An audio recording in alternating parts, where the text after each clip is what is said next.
Yun. May gumagalaw ba sa'yo? Ay, Meron po, meron. yun po. So, yan ang itsura ng microcirculation. And if you would consider map here, if map is not sufficient, say for example ito, hindi masyado makikita yung paggalaw ng blood.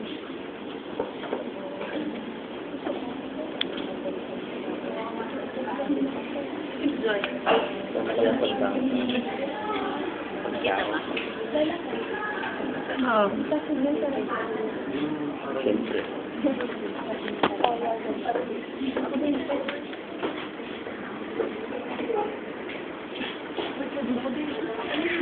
Try natin yung ear shock.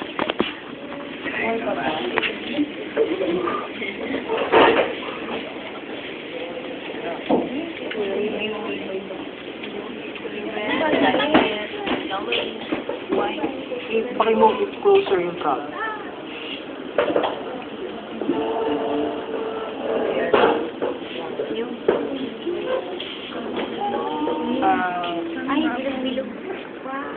Yan, yung nakikita yung kumaagos, that's your blood.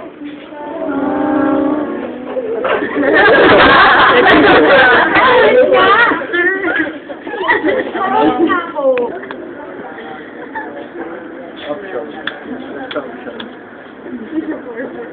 Ayan. Mahal.